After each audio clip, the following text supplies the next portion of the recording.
Good afternoon. My name is Fiona from Rensburg, and I would like to share my story with you.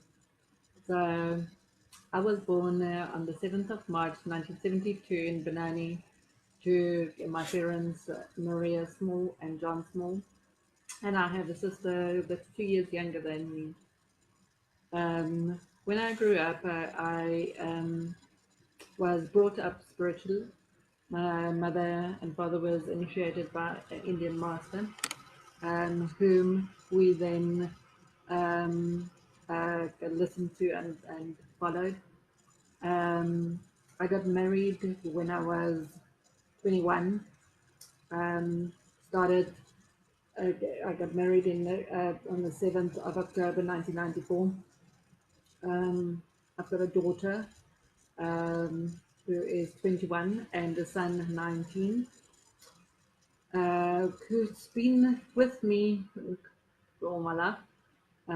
The ones that stood by me.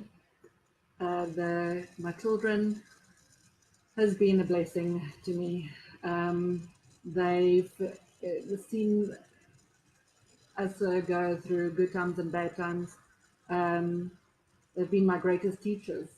I've learned so much with them and through them. I got divorced when they were only 1.5 and 3. So um, they've seen quite a number of experiences that I've gone through and learned through that. When in 2007 in July, um, their father passed away, and They were 9 and 11. That's been one of the most difficult experiences that I've gone through. So what life has taught me was to go through different experiences, through a divorce, through a death of a spouse, through loss, through financial difficulty, through um, trauma, abuse, all kinds of experiences. And what I've learned from those experiences is to heal myself. So through each experience, I had to find ways of healing myself. When I can remember when I was 30, I realized that my granny is one of my ancestral guides, and I never knew that. I I Vanda, thanks for joining. Hi Jeanette, thank you. Hello. Um, so the reason why I'm just expressing myself is I feel that spirit is guiding me to, forcing me to, so that more people can hear my story and either relate to it, or if they are drawn to be healed by it or come and see me, let it be. Um, yeah, so I've gone through various experiences in order to heal. When I started realizing that my granny is my ancestral guide, um, she she told me that when I incarnated on Earth, on this Earth this time around, I put my emotional body to full blast. Hi, Chantal. Um, and what that means is, as you said, where other people will go through an experience and to them it will just feel like a pinprick. For me, it feels like an amputation. It's just how I chose to, how deeply I chose to feel. In that, it has given me um, understandings of emotions because we are emotional beings. We come to this earth plane to be able to understand emotions, to handle emotions, to ultimately master our emotions.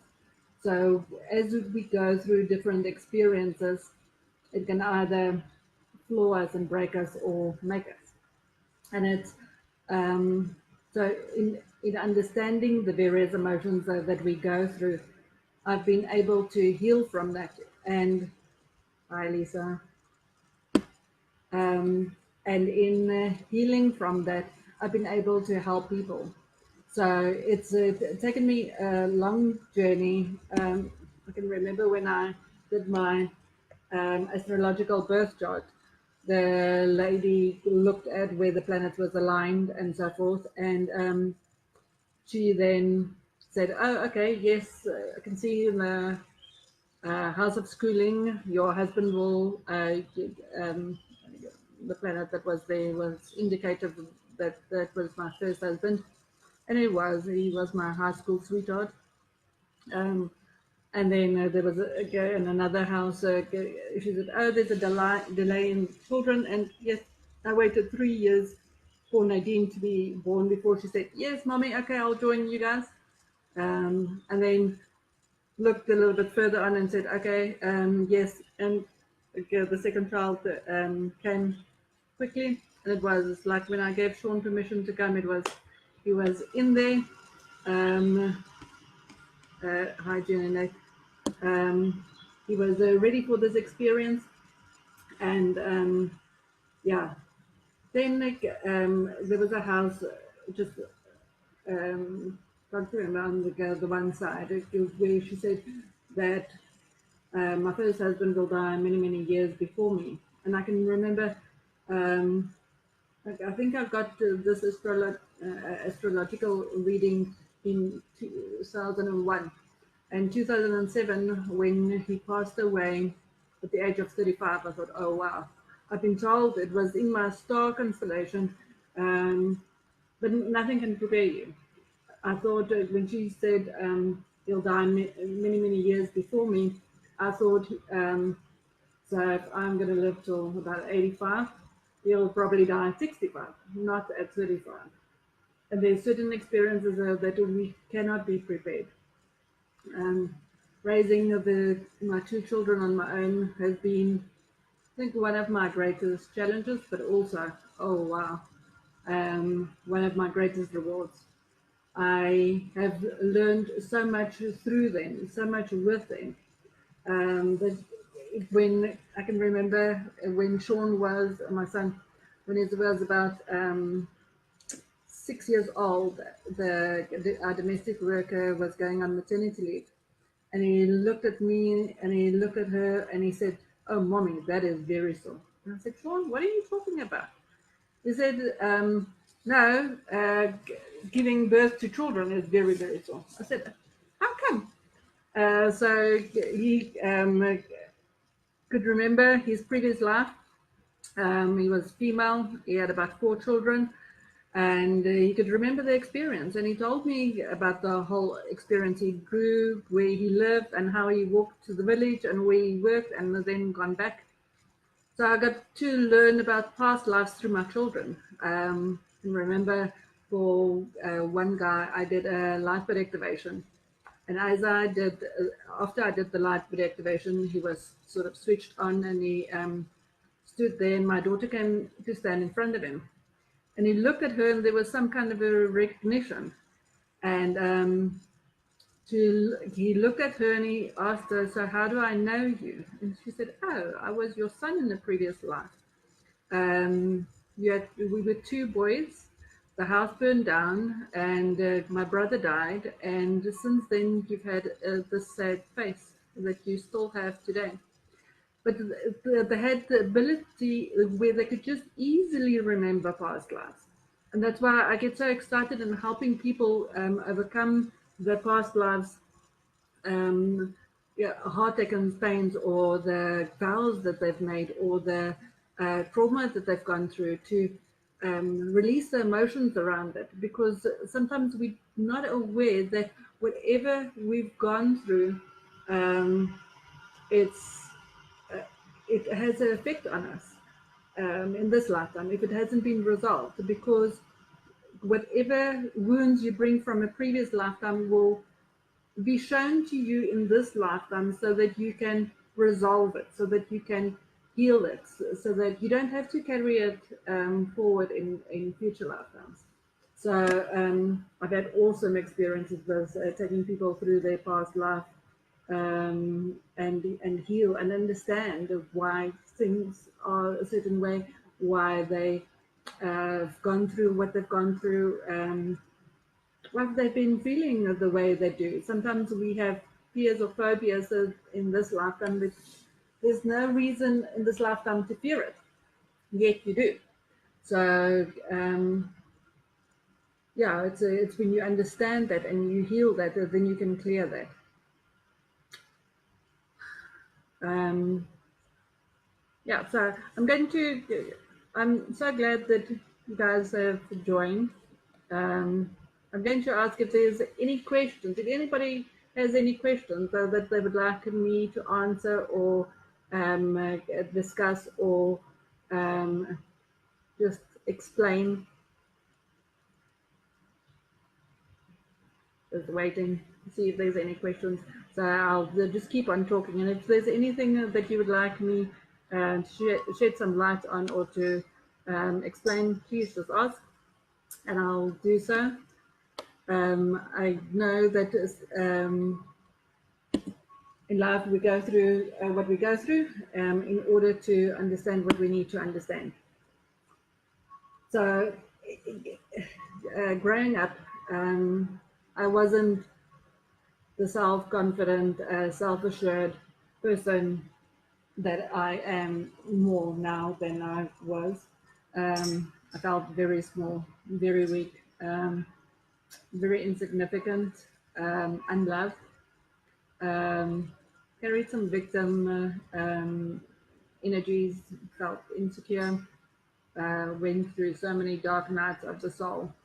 For those who don't know what a dark night of the soul is where you go through experience where you feel totally alone.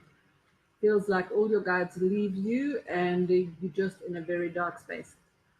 And yeah, and to get through that, uh, and you realize that everything is not always as it seems.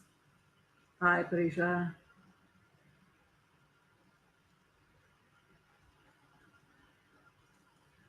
So your question, how do you know if it is a past life issue or just something playing out in for you and now in this lifetime? It's a very valid question. Thank you for asking that. Um, so usually when a person comes to see me, I connect with my higher self and all my guides, and I connect with the client's higher self and all their guides. And I ask if it's a past life issue. I ask if there is something in the past life that we need to go and resolve or understand or clear. And so I get to know in how to guide the client. For you, it is it's to look at it from different aspects. So if, for instance, you've got this big fear of drowning, yet you've never been in a pool or you've never seen anyone drown or you've never had any experiences of nearly drowning, the chances are that that fear came from a past life because you didn't have any experiences in this lifetime to give you that fear. So that's sometimes indicative of, have you gone through a trauma in this lifetime to give you that fear? Or if not, then the chances are greater that it's a past life. Hi, Jeanette. Thanks for joining. So your question, does it seem to be a general thing that we as light workers are given children and grandchildren that are more aware of their past lives, or just a general phenomena these days? Thanks for that question, very valid. So one thing that I've realized through yeah, being a light worker is sort of my grandparents came in at that level of consciousness. My mother had sort of a higher level of consciousness, and through more rays, more openness. And it's like I've gone through a different level of consciousness. And it's like sometimes I want to say it's when my children start off with, I hope to end one day. They came through so many rays. So usually we are those because children choose us. Children chooses who's going to be their parents or what they can teach them, what they can help them with. the lessons that the parent goes through, the children, if they're in line with it, they will choose those parents as those parents as their parents. So I, I, it's the evolved ones would be gravitating more to ones that is open, that can nurture them, that can protect them, that can guide them, that can nurture those gifts and abilities. It's like my daughter could always see. She's been my eyes. She taught me how to see spirit. I would call in Archangel Michael, and then I'll in my mind, and then I'll ask her, "So who's there?" And she says, "Archangel Michael is standing there." So I see spirit as orbs of light. So when I saw the indigo orb, I'll ask her, "Okay, so who's there?" And then she says, "Archangel Michael." And then I'll see my red Indians come as a big red orb. So I ask, "Who's there?" And then she says, "It's red eagle." And I've got red eagle and two feathers, and she's red sky. And my red Indian connections are strong because I've had many lifetimes as red Indians as a shaman, so I understand that. But yes, she's been my eyes. She taught me so many things. It's when her daddy died, she could always see him. She could always talk to him. So when I called him in, she would see him. She would ask him why he had to leave. He'll explain very gently, very lovingly to her. "Hi, Francis. Thanks for joining." He would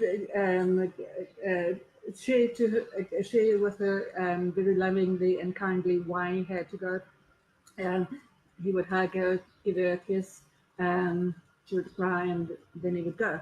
And I understood that when you call in a spirit, when you call in the other side, they're always there, they're always speaking.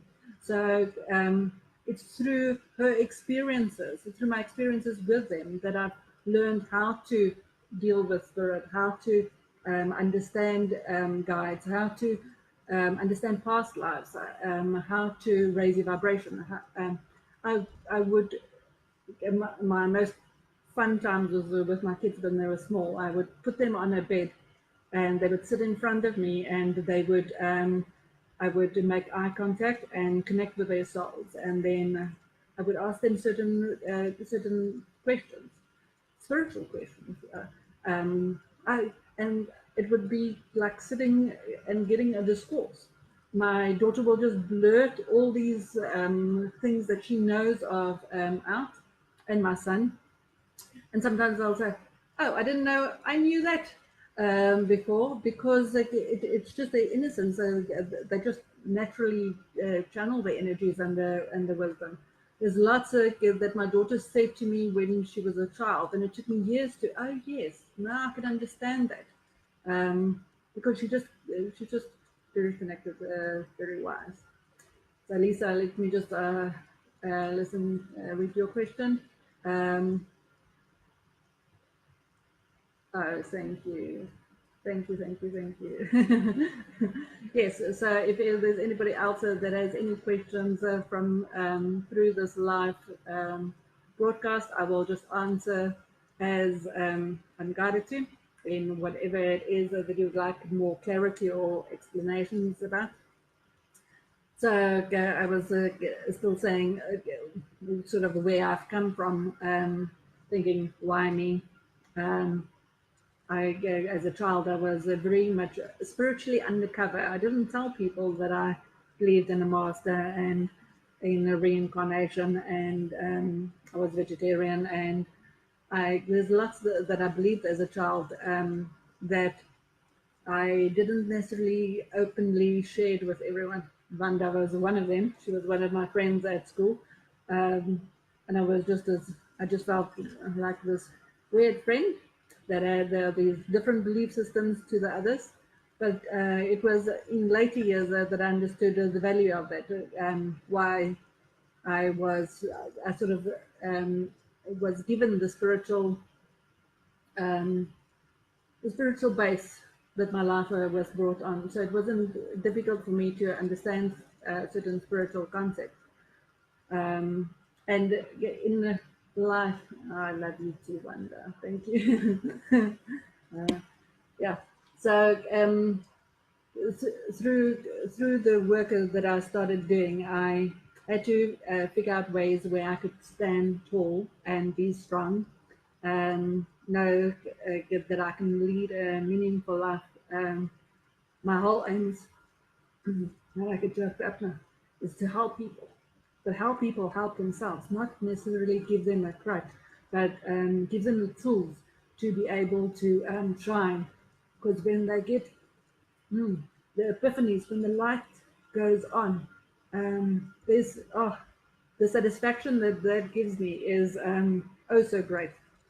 Money can't buy this the satisfaction that helping people shine gives me.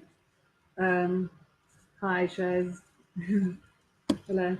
So yes, also figuring out how to be enough, because most people that come to me for sessions work through the process of not feeling enough, not feeling good enough, and it's usually because of either what uh, people have said to them, parents or teachers.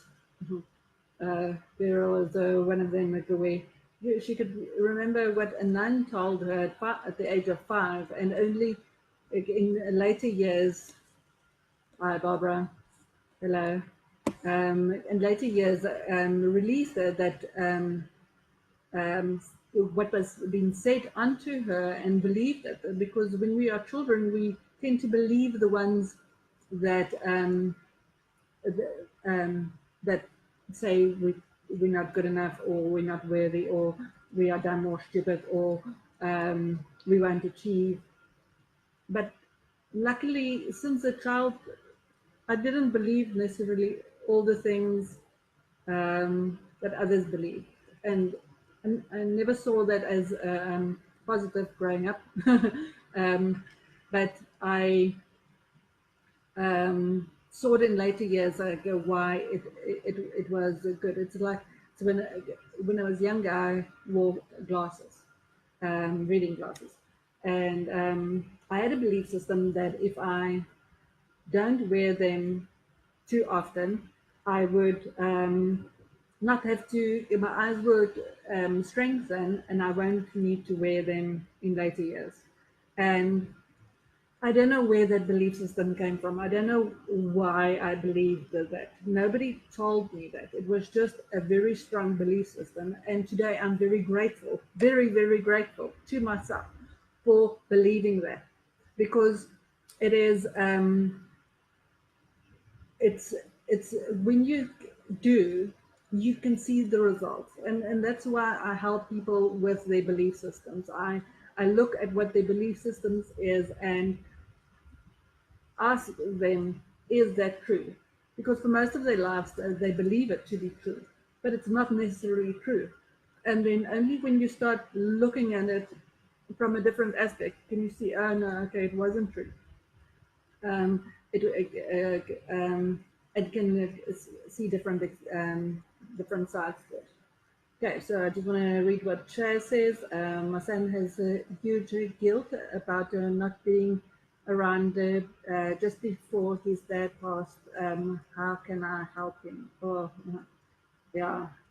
Um, so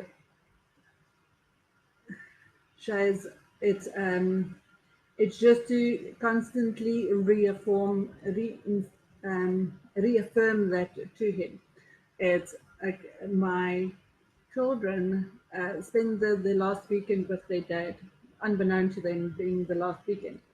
And he, uh, about a month before he passed away, my daughter became gravely ill. She vomited and she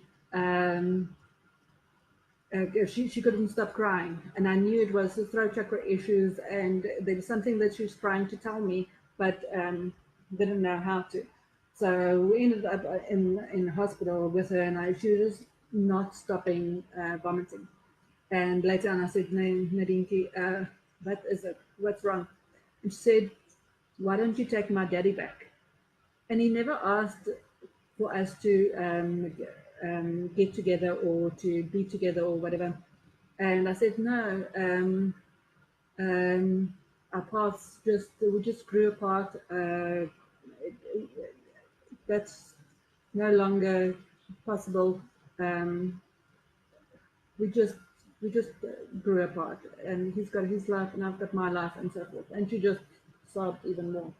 But it's on a soul level. She knew her daddy was going to leave, and she wanted somebody to keep him here, and she thought she wasn't good enough or enough for him to stay here. It was very difficult. So the last weekend that they spent with him, they uh, he came and dropped them off with me. We then chatted for about an hour. He felt very sorry for another friend who got cancer. He was a very, very soft empath, um, very, very soft individual, uh, very kind heart. He then went home, and he then that night he had a heart attack and he passed away at the age of 35. Many times the kids, when they were small, they asked if they just had one more sleepover, they could have helped me. And how I explained it to them was that there's nothing that they could do to keep him here. It is, and for most people who lose somebody, it's like if you're not meant to go, then there's intervention. People come over, or things change, or you would be there to help. But when a person chooses to leave, they leave, and it's and they choose to be alone. I can remember not even his sister went home that night, so there was no one there. But it was appropriate and was how it was supposed to be. So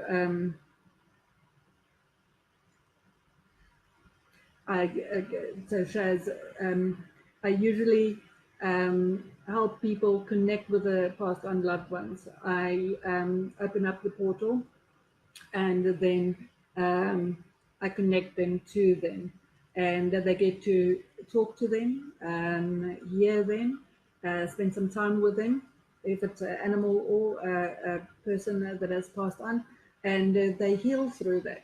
They sometimes they just need to hear that they're okay, or see that they're okay, or see that or hear that they're always with them. I remember my late ex-husband. He's always said he'll be there for them. He chose to be their guardian angel, so that I helped them on this earth plane, and he helped them on the other side of the veil, and they've got two sets of parents on both sides. Thanks, Unita. Thanks. Just want to see what Marissa says. So she says, "Have I found my soulmate? What? Have I found my soulmate at long last at 61?" Marissa, uh, go on what you feel. Trust your feelings. Um, trust the experience. Live it to the full. What I try and um, tell my clients is not to put labels on people. This is my soulmate, or this is my twin flame, or this is my this, because of the negative. Enjoy the person in the soul for what they are and what they bring out. Um, there's a thing about reasons and seasons and lifetimes. So certain times people come in for a reason, and that is to help you. It's like when I went through the passing of my ex-husband, there was people in my life that helped me through that emotional trauma. And by the time I was over it, not most of it, they sort of faded out of my life. So sometimes people come into your life for that. Other times they come for a season, for you to experience something, to teach. So we are drawn into relationships, and the relationships teaches us about ourselves. So whatever it is that you need to learn about yourself, that will be mirrored in the relationship. And some come for a lifetime. And you never know until you know. So all I can tell you is enjoy this experience, enjoy whatever you are there to mirror to one another, learn from one another, gain from one another, gift one another, share with one another, enjoy the experience. That's what we come down here for. Shaz, just want to check what you say.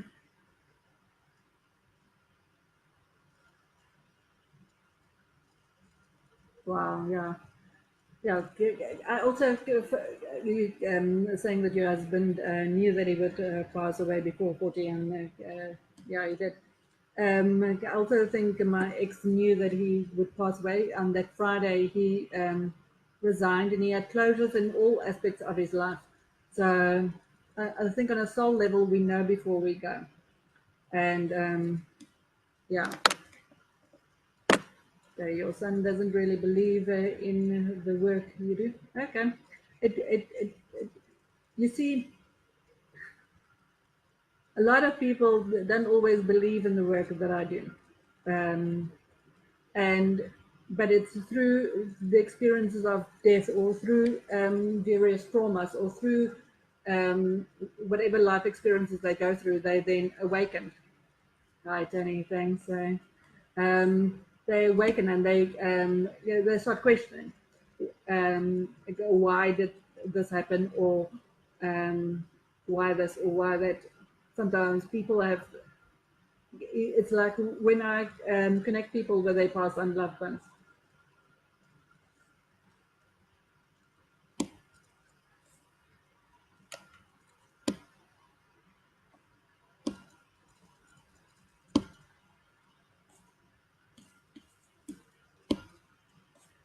I can, when I, sorry about that. When I connect people with their past and loved ones, um, they get to experience that they've always either felt them or seen them in dreams, or experienced them in different parts of their lives, being as present, and there were signs, but they're not always aware of it. So as I connect them, there's validation.